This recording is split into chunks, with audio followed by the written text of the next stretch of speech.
Good afternoon, everyone, and welcome to our latest successful run of BARA webinars that we've been running over the last few months. This one, as you know, is going to be all about Cobot integration, and our panelists today are going to help you, hopefully, on your journey to adopting this technology. Before we start, I'm going to have to ask my lovely assistant to put our housekeeping rules up on the screen. Oh, is he doing it? You can't get the help these days, can you? Oh, here we go. Are they there? They're there. As you can read this, but I'll quickly whip through them. This is being recorded, so that's as much for us as everyone else. All of our attendees' mics have been set to mute by default, so remember to unmute when I come to you, lovely panel. You just have to unmute yourself and you'll be good to go. We do encourage audience participation, so if you've got your questions, our team at the PPMA will put those together and send them through to me, so we'll try and get through as many as we can. Now, please do not post website URLs or company promotions in the chat box, as that will result in you being removed. And imagine the shame of that being removed from a webinar.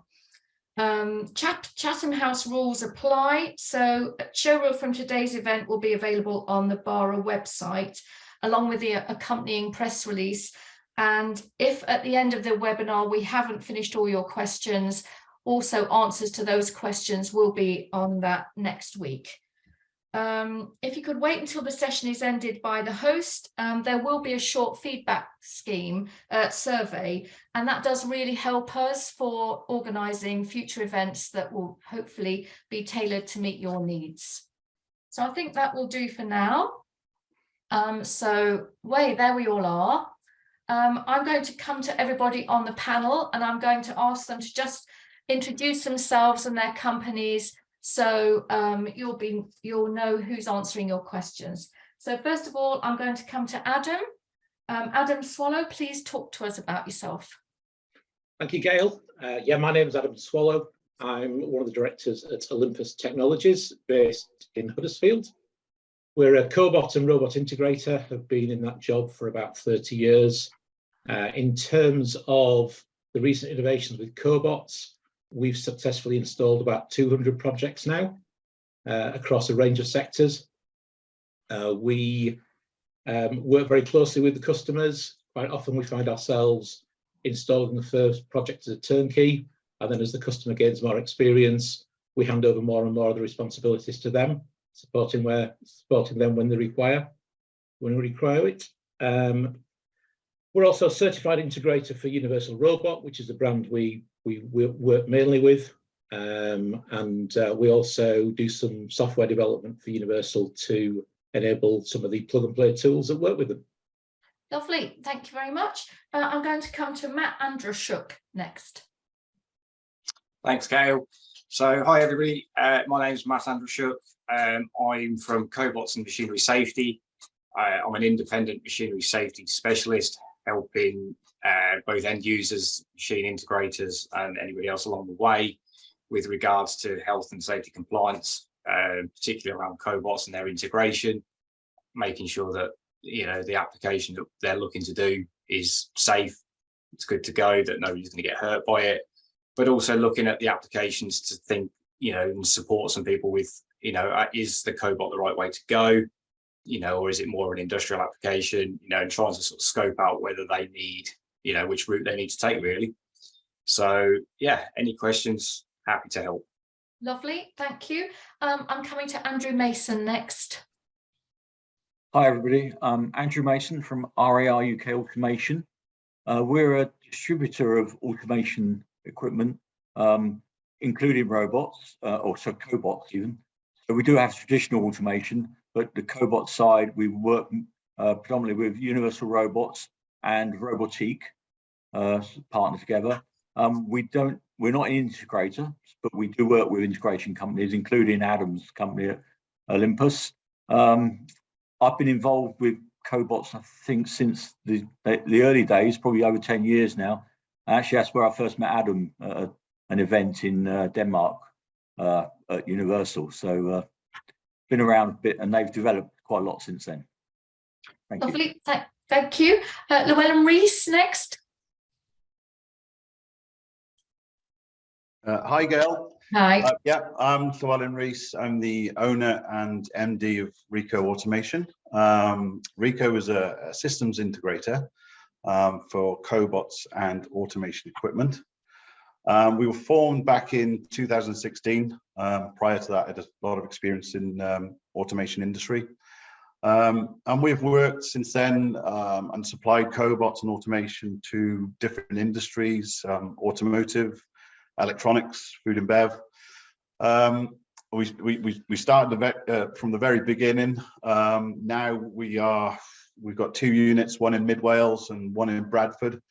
We're employing just over 20 people. And 3 years ago, we joined forces with Omron Electronics in the UK as their systems partner, supplying Cobot solutions. Brilliant. Thank you very much. And finally, Martin. Thanks, Gail. Yeah, my name is Martin Kidman. I work for a German company, SICK. It's not an acronym. It's the name of the guy who started the company. So Erwin SICK invented the light kit in the 1940s, and we supply sensors into industry. So me personally, I'm the product manager for safety solutions at SICK in the UK and Ireland. So I look after products, systems and services, and we work with anybody's robot, really. We don't have a favorite child. And I trained the TV course at SICK, so I provide functional safety training, and I also sit on a number of British standards which contribute to standards in robotics and also mobile vehicles as well. Brilliant. Thank you. I think you'll agree we've got together some excellent experts that are going to be able to answer all your questions, hopefully. I forgot to say at the start that I'm editor of Machinery Update, which is the magazine from the PPMA, and we cover robotics as well as all the packaging and processing machinery a lot during the pages, because I think you'll find in a lot of packaging and processing, this is where the news often is. So let's start off at the beginning here with our first point, which is I'm going to ask the panel, what is the difference between a cobot and an industrial robot application? Now, everyone can probably answer this, but I'm going to come to Andrew Mason as the start because he's made us all be here today. Thank you. I think cobots and robots are essentially the same. They are articulated arms which will mimic a human. Effectively, they will pick things up and put them down. The invention of the Cobot, I think, was originally when I first started involved with it, was that they developed a Cobot to be effectively, because it's smaller, lighter weight, so it's potentially more flexible, can be moved around factories compared to a big industrial robot. It's also designed with inherent safety in it, so you can control the force and speed and power. So in the right circumstances, and we're coming on to this, they can be run with either no guarding or limited guarding, so light curtains from Martin, for example. So there is potential for that. It's all subject to a risk assessment, but it's possible. But the third point, and I think probably the key point of the development of the Cobot and introduction, is it was developed with very easy software to use, very intuitive. And I think that's brought in it to take the fear away from users, to bring in from industrial robots, which traditionally needed some expert programming, whereas cobots are designed to be used by the end user. Okay, thank you. Anyone else want to come in on this? What about the point about our industrial robots actually, has the software improved on those and become easier to use now as well? Has the cobots affected that to become easier? Maybe not, or maybe. Okay. Shall I answer, because no one jumped in? Yes, okay, yes, you could answer that if you like. I'm limited experience of industrial robots, but I believe that development software is always going to become easier to use. Yeah. And I'd say that also the pioneers of sort of cobots were not the traditional robot companies, but now the main players in the robot world all have collaborative robots. And so I think just by that fact that it's a growing market and they want to be in. Sure. Okay. Yeah, Gail, just oh, sorry. Go on, Lel. Yeah, you go, Lel. I would say that given going back to the original question, the going on application wise, industrial robots have had many years to perfect the applications because they've been around since the 1960s. Whereas cobots are relatively new to the field in terms of years in the industry. So cobots are still finding new applications all the time. And, you know, when it comes to the difference between them, Andrew's right, there are certain elements of the cobot that we would use over the industrial robot, like the compact size, the force detection and that ease of use. But there is always a place for industrial robots, given that, you know, they can handle heavy payloads and they've got that high speed. So it's not that one's better than the other. Yeah. There's a market, certainly a market there for both. It's just cobots are still finding those new applications all the time. Okay, thank you. Was there someone else wanted to come in on this, or was that? Yeah, it was just Gail, again, from a safety point of view, and Matt probably experiences this as well, that really the difference is everything and nothing. I'll explain that because just because an application incorporates a cobot or really a robot designed for collaborative robot applications, it's still just another machine.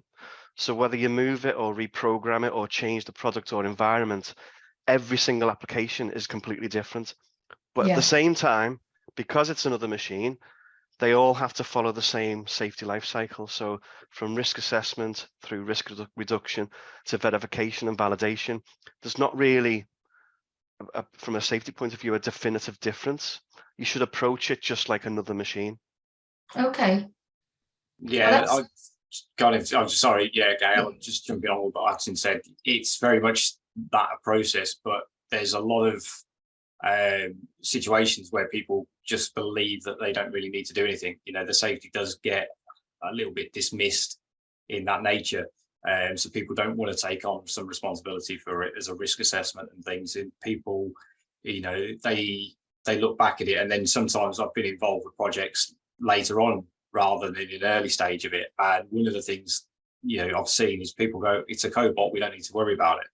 And then you point out just a couple of things to them and they realize that actually this isn't right. Or I've seen health and safety teams on site look at it and say, well, we need to sign this off now.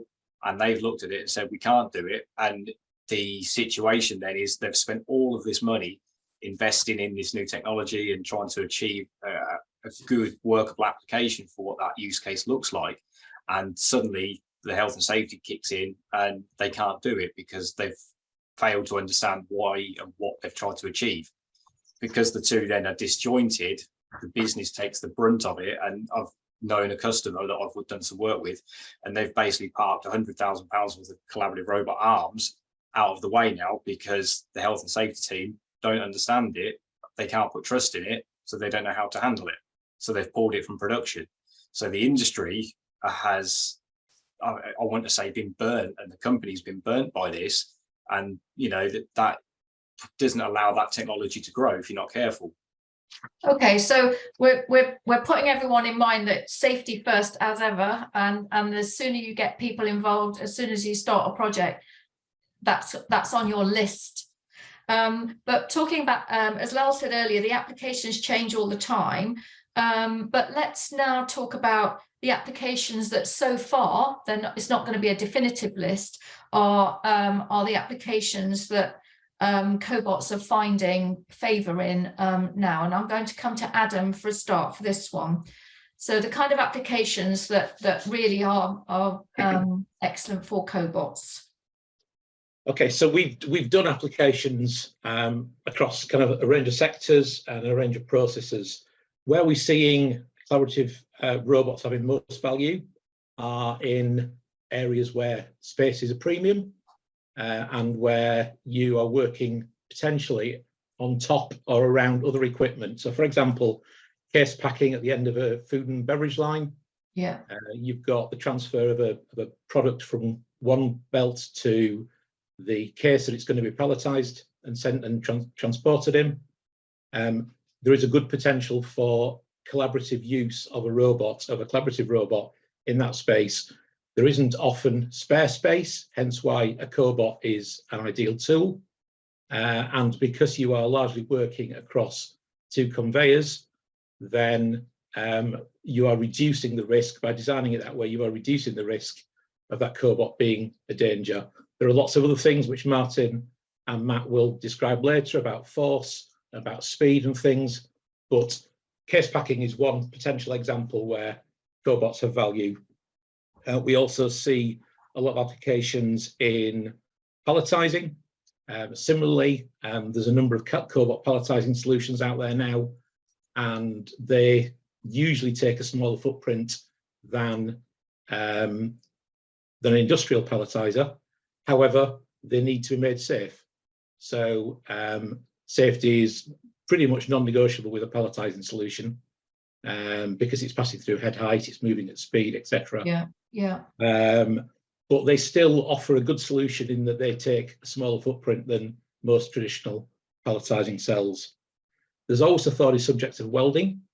Welding in itself carries a dangerous tool, and therefore safety can't be ignored with welding. Olympus are one of the people that do a lot of Cobot welding in the UK. We deliver, and again, Matt and Martin may be able to explain the difference between this later on. We deliver our solutions with a declaration of incorporation, which says that the equipment's safe, but it's not programmed, it's not installed and left working. And we do that. That's our selling position, because all the competitors do that, who offer no safety whatsoever. However, we have the safety conversation with customers, and many of our welding cells are installed with additional safety, sometimes full guarding, walls, light guards, etc., depending on the environment in which it's operating. Okay, thank you. Lel, would you like to come in on this? Yeah, I mean, many different applications that are suited to Cobots.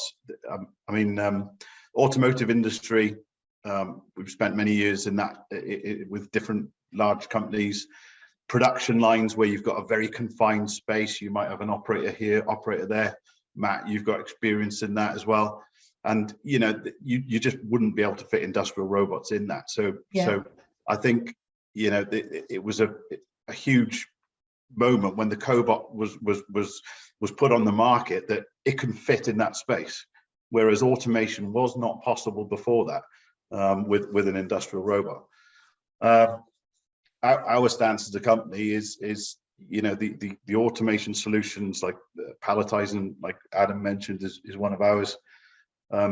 We take care of the safety paramount, so that customer is having a solution that is fully CE marked, risk assessed, that when it is installed in the factory, they've got the confidence that it complies with all the standards correctly, with no issues, you know. So that's my take on it. And again, it's furthermore, these applications for Cobots are still continuing to crop up.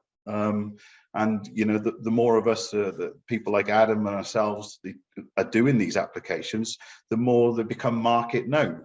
Yeah. And you know, it might not be here today, but you know, next year there may be a new Cobot solution that we've come up with that is all of a sudden, you know, known by the market and is the right solution. It's, coming on to you, Andrew, I was just, because obviously there's also the suction cups, the end effectors, there's a whole heap of technology there that goes with the Cobot that surely makes more and more applications suitable for Cobots. Yes, certainly. I mentioned that Adam and I met, I think, 10 years ago, and when it was just we were offering the universal robot, and it was purely just a robot. But since then, there's been a large sort of development of it, an ecosystem effectively of tooling to go with the robots. So grippers, like I say, vacuum grippers, mechanical grippers, cameras, force sensors. I think that's been a big input into the equation of the force sensors, because effectively it gives the Cobot the senses that a human uses, and I'd say vision and touch are the key senses that robots would like that humans have. I'd also touch back onto the safety side, certainly paramount, but sometimes putting a Cobot in can actually relieve a safety issue. People picking up boxes, say in palletizing, and putting them on a pallet all day is not particularly good for health and safety. If we can put a Cobot in doing it, and then we may have some light safety additions, because Cobots can have some inherent safety built into them with their force control, speed control, and then we can put extra sensors in at the head height, as Adam mentioned, so that if somebody has to come into the area, they break a light curtain, and then they come out, reset, off we go. So there's a combination, but it certainly takes away some of the needs sometimes for a fully caged industrial robot. Sure. So basically, the advantages are there for space and compact and lightweight and all the rest of it. And other advantages of Cobots that in extra applications, maybe we're talking about the advantages. I think we've been through some of them. Adam, have you got any more that you could add to, do you think? I think one of the things that all automation is trying to achieve is to remove the human from the task. There is a labour shortage in the UK. I think it's clear across the majority of sectors, and we're all in the game of trying to support businesses continue to grow, and by automating with the Cobot, like with any other automation, you can de-skill that process and use the skilled labour on a higher value task. That's one of the key things that they offer. We've talked about flexibility. I think they can often be deployed quicker and redeployed quicker as your business needs change. Quite often, the old industrial robots are less easy to redeploy into another task. Certainly less easy to move around the factory than a Cobot is. And yeah, I think a number of companies are self-sufficient to actually kick the Cobot journey off without integrated support, which is unlikely for industrial robots. Because things are now much more plug and play, I think it gives the opportunity for companies to have a go themselves. That said, we are here to support, and as I say, one of our models is to support more fully on the first project and reduce that support as the customer gets more confident and more experience with the technology. Okay, brilliant. Now, I think we should come, as safety has been mentioned a lot so far, and we had this as part of our panel, and there's quite a lot of questions I can see coming in on that, which I will come to momentarily. But one of our questions that we talked about earlier was, can Cobots be used without any additional safety and guarding? So Matt, can I come to you on that first, since this is your, along with Martin, your expertise? But let's think about guarding and safety first. So yeah, the technology is allowing people to start thinking about applications where you're not relying on any other form of safety. So you're relying on just what the Cobot is capable of delivering. It seems logical, it seems sensible, but every application presents a new set of risks. Martin touched on it earlier about the need to carry out risk assessments. That's a big driving force very early on, and that was going to determine which way you end up going. We know the safety standards provide guidance on the routes that we can take and the measures that we can put in place. Adam's mentioned about the head height. So when we start thinking about collaborative applications, and by collaborative we mean no other safety other than what's available within the robot, we have to look at the body and we have to analyze those areas that are likely to be, if you like, contacted by the robot, the tools, the grippers, the parts, whatever it's handling, and determine what that risk looks like. And there's values that we have to test to try and make sure that those risks are controlled. And that way, then nobody ends up hurt. And if we can't get to that stage, then we need to come back a step, if you like, and go back to the traditional technology of guards, light curtains, laser scanners. And some applications will work with both. You know, we're seeing applications, and I've worked on quite a few applications where speed is critical. You know, production lines have got a throughput rate and everything. And what that means is that sometimes the collaborative arm can't keep up in a collaborative way. So what that's allowing us to then say is, okay, we can still use the arm, we can still use the technology, but we have to combine the two systems together. So we would end up with a laser scanner covering the floor area. That will then allow the robot to work fast. Somebody encroaches that zone, it slows down, and we can either stop the robot or we can allow the robot to work at a slower speed. And those safety implementations are sort of making people realize that where this journey of the Cobot actually can still continue, and it's not a dead stop just because of that safety issue. So it can continue working. It isn't an on and off. It's not an on and off. No, not at all. It'll allow you to carry on running, albeit slower speed, for that short duration of time while somebody comes in to, you know, to top up with parts or load some more cardboard boxes into the system or whatever it needs to be. And then once they come away from it, it can then speed back up and carry on back to a faster speed. But we have to weigh those risks up based on our scope of risk assessment. Okay, so this is Martin, I'll come to you because obviously your clever sensors, this is all they do, isn't it? Keep people safe. If you use them properly, because I've seen lots of people use them completely incorrectly, and I do think, you know, it's too generic a question. You know, can they be used with additional safety or not? As everybody else has said, each robot application is completely different. You need to do a risk assessment. You need to know what the hazards are, what the risks are. Do you need constant access? You could be using guards, you could be using vision, and you could be using force and pressure limiters. Thinking a point Adam made before about supplying partly completed machines into companies, we've seen really with the evolution of collaborative robot applications and also AMRs and AGVs that there's kind of a grey area now between OEMs building a machine, selling it to a customer, and then it sits in a corner and runs its whole life completely safe, to end users now using these machines going around a factory floor, or collaborative robots where they need to redeploy them on the shop floor. And then when you look at the legislation from kinds of machine builders and the use of the machine users on site, there's kind of a who's responsible for the validation of the safety on that equipment. So OEMs and integrators need to work more closely with the end users, because risk assessment, completely important stuff from the beginning, but you should always be thinking about the validation plan as well. So you need to be thinking about validating the safety. So verifying is ensuring you're creating the safety properly, but validation is ensuring that you've got the correct safety concept. So that's also really important as well. Okay, that's a good point.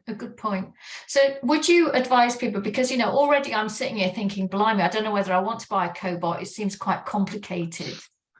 Do you think using systems integrators is obviously that middle person between the person selling the robot and the user? Is it their responsibility, all of this as well? I'll ask you, Lel, since it's your field. Yeah, I think the responsibility is with the system integrator.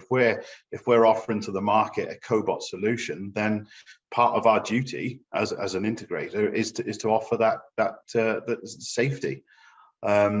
That's how we see it, and that's how our business goes forward in promoting what we're doing. Is that we're saying, look, you know, we understand that each system has to be risk assessed under its own merit. You know, what is it doing, if it's palletizing or fixing, but it is part of the package. So it's the supply. Yes, it's the supply of the solution, the automated solution that the customer wants, but it's also that safe solution. Because, you know, if that solution is going on to site and somebody from the safety department comes in and says, well, what's going on here? That's complete failure on all parties' sides. So Yeah. I think it's important that systems integrators do that, offer that as part of the package. It must be there, you know, and that's no different to industrial robot systems integrators. That's what they've been doing for many years. That's all of their systems go through the same process. We as Cobot systems integrator need to do the same. Yeah. Okay. Adam, obviously I'm thinking in that situation too, is when you get a project on your list or someone rings you about, do you then get together all the people within the factory, or are you just talking to the one person who's leading the project, or is it important to have a bigger project team on it? It's absolutely crucial to actually talk face to face with the health and safety team. Quite often we are meeting people who are considering cobots for the first time. So these discussions have never taken place in that factory. And I think, as Matt and Martin said earlier, if they come across this late in the stage, it's doomed to problems and antagonism on both sides, because they don't understand what the technology is, how it's going to be deployed. So we try really hard to sit down with the health and safety team before we take the project on. Not once signed up, but before they take it on, because ultimately they've got to agree internally that that's a way they want to work. But as Lel says, we deliver UKCA marked solutions now. We have that assessed independently so that we can demonstrate it's been done thoroughly and to the accordance to the regs. And yeah, it is absolutely crucial that that safety is on the discussion from the very beginning of the project. Okay, that's cool. So is it easy to get buy-in from everybody, or is the engineering department a bit, you know, protective of its project until things have moved on? Or is that what you find, Andrew? Because obviously you work with systems integrators, but you also work with companies direct. Yes, we'll often have contact direct with the company who are looking to work project in, and then we will discuss with them from early stage where the responsibilities are, because ultimately it's the customer who takes the responsibility for safety, because it's their plant. Yeah. The install of the Cobot or whatever automation application needs to go through a risk assessment, and that is often conducted by the integrator. But right. But we will sometimes, a customer may wish to do it themselves, but we will introduce maybe a third-party safety consultant to do the risk assessment, and then apply it accordingly. So we can often join people up to make sure we've gone through the right steps. But yeah, everything has to have a risk assessment and it needs to be documented. So. Okay, so because Cobots, obviously you were saying, you know, maybe about 10 years old, maybe slightly more or whatever, then is the pool of people that people can get in touch with getting larger each year for this expertise? Because, you know, it must have started out really tiny and now you know, it's an expanding business area. You'd think people would come in. I mean, Matt, do you find, obviously your company deals with safety all the time. Is it great that you haven't got much competition, or would you prefer it if there was more people to help? No, I think I mean, my experience with safety and everything, you know, it stems back probably, I don't know, 6 or 7 years with Lel back in the day. And at the time, I think it was very minimal. There was pretty much you guys doing your integration, you know, our previous employer doing the safety element of it, and that was it. It has grown, you know, the standards have become more available, people are becoming more familiar with the concepts around it and everything. So, you know, and it's good to see, because that's allowing, you know, everybody, whether you're an end user and understand the safety, or whether you're an integrator and understand the safety, people are getting on the same journey, you know, from that safety point of view. And the more we can encourage people, you know, the more we bang the drum about it, the easier it becomes for everybody later on, and as a group and as a panel at the same, here today, we've got different experiences across different industries, but what this is allowing us to do is realize that actually, we can reach out to other people to actually gain, just a little bit further knowledge, a question, a little bit of support, and for different applications, whether it be palletizing, welding, it's riveting, screw driving, sanding or anything. Not necessarily every integrator is going to have done every application going at this point in time. Some people won't touch certain applications. I know that because, I've had those conversations. So, but, there will be somebody who will want to take it on because they need to, because they want to use that Cobot in that way to do that particular task. Yeah. Fine. What we're starting to see, and, Martin will be familiar with this as well, is that there are applications out there where the applications are running faster, if you like, in terms of what the technologies are allowing it to do versus what the regulations and the standards are allowing us to achieve. We try as best as we can to sit with the committees to understand about the standards and what changes are likely to come, but the technology is running faster. The standards take time to develop. The regulations take time to develop and implement, where the technology doesn't. We've got startup companies that are popping up left, right, and centre, and these are people who are coming up with some fantastic ideas. The safety is bottom of that list, but the application is top of that list. And then you're trying to work with them to understand, okay, just slow down a minute, guys. Let's step back. We need to try and address this from a safety point of view and work out how we can apply this to allow you to achieve your goal, but us to achieve a safety element of it and make sure both are happy to move forward with it. Okay, thank you. I mean, I would just say, as I'll just put a little advert here, a commercial break about BARA being an excellent organization to contact if you are thinking of installing any kind of robotics or automation, because you will get an impartial, you are not going to just one company, it's a team of companies that are part of BARA, and they are there to help people on their journey, which is not a word we all like to use, but I'll come to you, Martin. We're just about the ISO standards applying to Cobots. Is this part of your... So are we going to open Pandora's box? Just a little brief. No, if we're talking about harmonized standards, or in the UK now, designated standards. So these are kinds of standards that help you presume that you're complying with the law, essentially. Regarding the robot itself, you'd be looking at standard ISO 10218-1, which covers the robot. But there's a new version of that coming out. As Matt mentioned, standards are supposed to represent state of the art, but they often lag technology, so it's trying to catch up. But regarding the integration of robots, and this is any robot, whether it is a robot designed for collaborative robot applications or standard robots, it's the 10218-2 standards that you'd be looking at then as well. But it was really designed originally for these caged robots, and as we're seeing more and more collaborative robot applications, they needed more guidance. So there was another standard that me and Matt are familiar with on the committee, ISO TS 15066, number one, and that's a technical specification rather than a standard, and this describes collaborative robot methods, so methods that you can apply to robot applications to help you with a collaborative robot application. So speed and separation monitoring, force and power limited. And again, we're expecting a new version of 10218-2 to come out, which combines those two in the future. And we're expecting that in the next year or so, I think. But I mentioned Pandora's box because when you buy a standard, you realize that you have to buy another 10. So that these standards will often refer to other standards. So there isn't a particular standard for cobots or collaborative robots. So if you're using light curtains, you might need ISO 13855 to measure the distance. You need ISO 12100 for risk assessment. You need ISO 13849 for functional safety.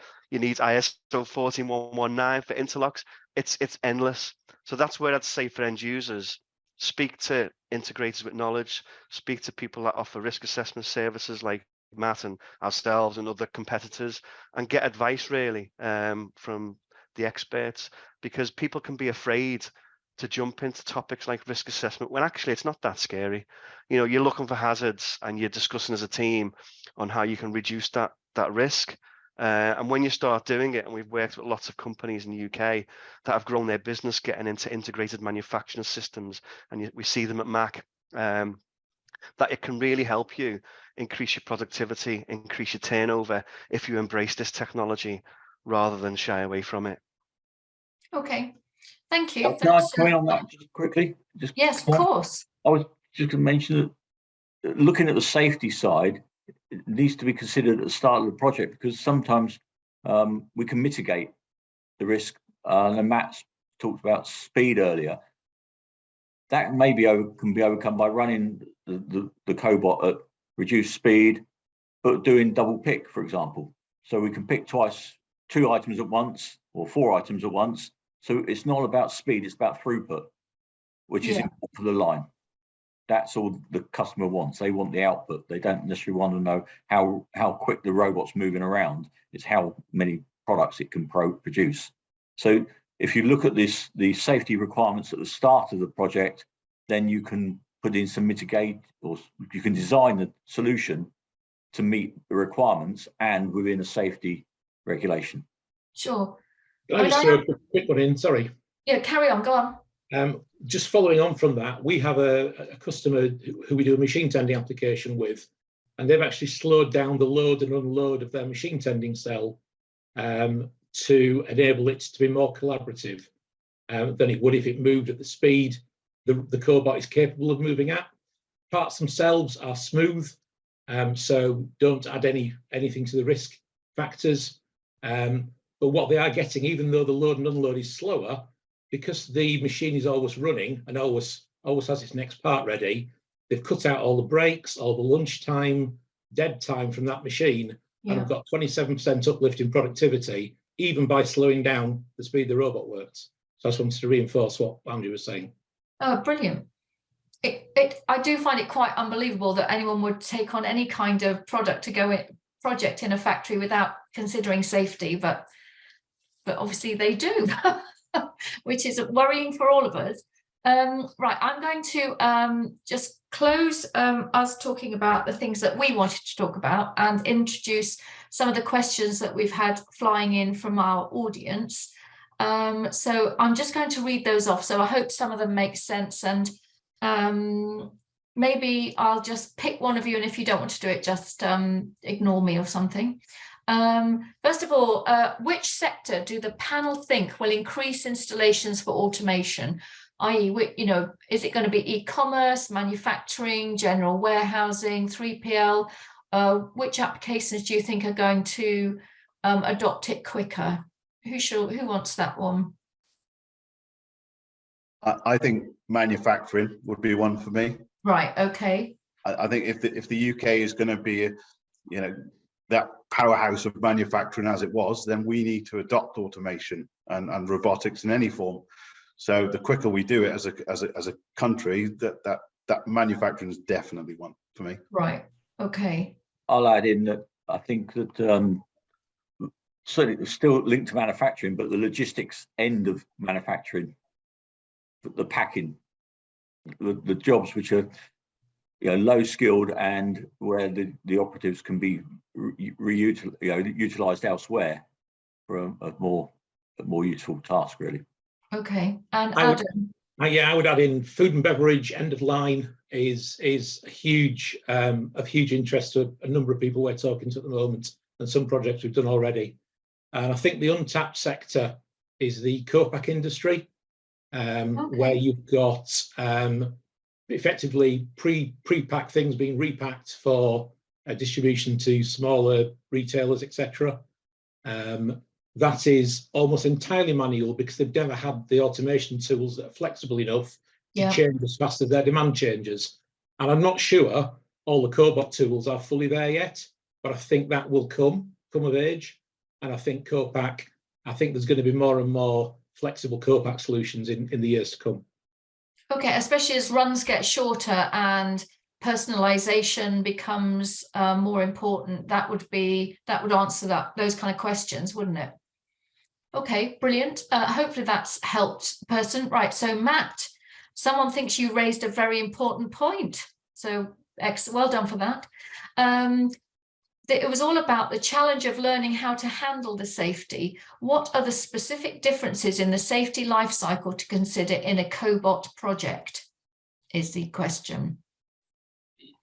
You need to, from a risk assessment point of view, when we look at it from a regulations side of things, we need to consider all of it. So the life cycle starts at the very beginning, you know, and we try to mitigate risk through design. And if we can't do that, then we start looking at safeguarding and the reliance on the technology before we finally end up at a stage where we're putting a lot of trust into the operator. Obviously, the operator is the biggest risk within this. You know, we are human and we don't always do as we're told. We don't follow instructions and things like that. So to try and install as much of it as we can early on is great, but we need to think about assembly. We need to think about installation of that Cobot system. You know, the guys have mentioned about relocation and, you know, moving it around from one machine to another. You know, these are all tasks that we're starting to see quite a lot of, and every one of them presents slightly different challenges. So there's a case in the middle where we need to look at the risks along that journey. Likewise, towards the end of it, we need to think about how we dismantle it, how we I don't want to talk to that stage of saying we're going to scrap it already, but the reality is the technology is going to advance such, you know, the wear life on that robot, it's probably 10 years. So, you know, in 10 years time, we ought to start thinking about, you know, its replacement and what we need to do. You know, we're living in an environment where we're trying as hard as we possibly can to recycle and recover, you know, materials and products and everything else. So, you know, there's going to be scope around that to determine, you know, what that final stage looks like in its life cycle. Interesting, thank you. I think there was another question on safety and I can't find it at the moment, so we might come back to that. Are there not inherent limitations when using collaborative robots in heavier operations like welding? Now, Adam, I think you've got some experience in welding applications, is that right? Yes, so can you just repeat the question? Yes. Are there inherent limitations when using collaborative robots in heavier operations like welding, in things like tightening, for instance? Okay, I'm not sure I understand the link of welding to tightening. Okay. Basically, can Cobots handle welding, I think we're saying? So Cobots can weld because the welding torch is a light payload tool. Right. They may be working with very heavy duty metalwork, but they are just running a weld up and down the sides of the metal. They're not usually holding the parts, they're holding the welding torch. So they can physically weld, yes, absolutely. Okay. And we can MIG and TIG weld, and I think laser welding will follow. But safety needs to be considered because you are moving an arced torch around an open space. So we now include additional manipulation in our welding. So we have linear tracks, we have turntables, all of which integrate to a greater or lesser extent to the robot. But safety is non-negotiable. It needs to be in a safe cell. Yeah. Usually in our case with light guards and walls. Okay, thank you. Right, I don't know who wants to take this on, but how do you deal with clients that want to automate for the sake of it? I'm not sure how many of those there are, but for example, installing a Cobot to a process that won't see any benefit. I feel I can answer this by saying all things would benefit from a Cobot, surely. Gail, I was going to say tongue in cheek, we just get them to sign the order. Yeah. I think you have to advise. Yeah, I think you have to, you know, advise. We don't try to sell people something just because we sell it. We prefer to work with customers and give them the right solution. But I'd like to encourage the fact that they want to automate. Yeah. Because actually sometimes you don't see the benefit until you have a go and, you know, fail and fail fast and learn from it going forward. So I'd always encourage trying to automate. But as I said, you know, everything's been mentioned in logistics, automotive, food and bev. There are new manufacturing processes, there are new concepts being used. You know, the old production line of a car, you know, that's changing from AGVs going around factories to different robot cells. People are reusing robots in other areas of the factory. And Matt made a perfect example before that. You know, if you move it around, you're going to be next to a wall or not next to a wall. You need to consider the life cycle of how that's all going to change as you use the robot. But I was always encouraged trying to automate without trying to ABC, always be closing on us from a sales point of view. Okay, no, good answer. Yeah, I'll just add to my tongue-in-cheek answer is exactly Yes. what Martin said. The first thing is engage with the customer, find out what they want, Yeah, and then see if we've got a product which matches their desires.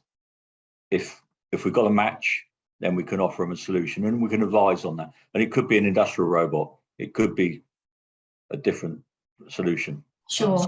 It's always about the solution is important, the application and solution. I think Okay, so- if I was just going to chuck something in there, Gail, is that I've come across it before where somebody said, you know, we just need to get one in. You know, it was the use case. They didn't want to be left behind with not having a Cobot on their site. It was a case of find an application for it, and the projects team couldn't find a suitable application for it. But yeah, the management team said, we don't want to be left behind. We can't not be the size of the company that we are with not having a Cobot in the walls. So find something, get it to do something, regardless of whether it works, it doesn't, it's valued, it's not valued. Just find somewhere to put one of these Cobots and let's see what we can come up with. And I suppose the good news is that at least they're all becoming familiar of it and aren't scared of it next time they do need one. I think that's how it ended up. But in the first instance, the projects team, just the barrier went up because they couldn't find that use case, and it was very difficult for them to find a use case for it. Okay, I've got a question here. Any advice for convincing health and safety managers of the benefits of not excessively guarding Cobots to the level of traditional robots? Any developments likely for the collaborative robot ISO standard as it is currently fairly vague? Someone has said. I think, yeah, me and Martin, you know, we can both go to town on this one, really, backwards and forwards. But I think it comes down to what Martin mentioned, and that's the validation. It's what's your application doing? You know, let's look at it from an application point of view to say where, how, why, what. You know, some of that is steering you back towards the risk assessment in the early stages. The final parts of it are the validation. What are you trying to achieve? Can it do it, and is it safe? And, you know, because ultimately, you know, we have to comply with the regulations, we have to comply with the law. The last thing we want is anybody getting hurt and ended up, you know, the business ended up in court or anything like that. So, you know, it comes down to justification. Okay, lovely, thank you. We've got quite a different one here. Where do you see the I can't even say it. Can Cobots be used in the construction sector is what they're asking, basically. Will they be useful? Lel, I can see you sitting there thinking of an answer as we speak. No, I was just thinking of that humanoid robot that I've seen on YouTube that's putting blocks and bits of plywood on the side of a wall. I think that's the next step. Well, you wouldn't have to make them so many cups of tea, would you? No. There's lots of different industries and environments that automation's moving into. You know, there's automation moving outdoors, agricultural, construction, and it's all starting to happen. Maybe I don't know the ins and outs of on a construction site. You'd have to look at the legislation on that, but I'm sure there'd be instances where it could be useful. However, if you're on a construction site, the things you need to worry about from a sensor company point of view is you're outdoors, so you're going to have rain, snow, wind, dust. If you're going to be going down a collaborative robot route, then that might be limited in outdoor use. You're going to have to think about the sensors that you put on it because you want higher availability. You don't want it just sat there doing nothing. So there's lots more things you'd need to think about in these new industries, really. Sure. Okay. A question here. What is the upper limit of a Cobot payload? Does the payload determine the choice between a Cobot and an industrial robot? So who would like to answer that? I'd just say one point that the payload doesn't determine whether you use a cobot or an industrial robot. Okay. And actually, I've seen some new cobots with higher payloads. It's all about the application. You know, you could lift a heavy bag of water or a small knife. You know, the two completely different things. That's the only point I'd. Okay. Yeah, I think there's Kamal, I think, have a Cobot, as they class it, that's got 170, 180 kilo payload, something along that sort of lines. It's a monster of a robot and everything. And, you know, the question is always going to be, you know, from a safety point of view, that's fantastic to have such a big payload, but what are you doing with it? You know, Sure. because if it lets go of 170 kilos onto your feet, or, you know, and collides with you, you know, that's going to do you some serious damage without additional safety measures. So, yeah, like Martin says, you know, payload, is it critical? Not necessarily, but is it, you know, it's the object that you're manipulating and moving, and, you know, those are the risks that are presented by it. Okay, I'm just going to, I think this might have to be our final question, just looking at the time, but someone's talked about SMEs and how small are the smallest SMEs that are adopting cobots? Or do the smallest SMEs still consider cobots beyond their reach in terms of finances? Okay, Adam. Well, I can speak of very small fabricators who are using cobots for welding. Right. They've effectively doubled their staff. One-man bands have left the cobots doing simple batch welding jobs while they focus on other things, sometimes doing the accounts, sometimes doing more complicated welding. But we've had businesses as small as one take a cobot and have doubled the production. In fact, more than doubled, quadrupled the production. So it can be as small as one. Fantastic. If the business case is there. Anyone else like to just come in on that one? No? I'd say that SMEs is one of the target areas, or was originally a target area for cobots, and we have plenty of SMEs who adopted them because they're easier to introduce. There's less fear, and I think, and also the benefit for industrial robots is that an SME who buys a cobot and introduces it, they get away from the fear of automation, and then they start looking at bigger projects with more traditional automation. So it's a good thing for the whole industry. So it's almost like a, let's try this and then we can maybe get a bigger one. Okay. Yeah. Well, I think it's 14:59.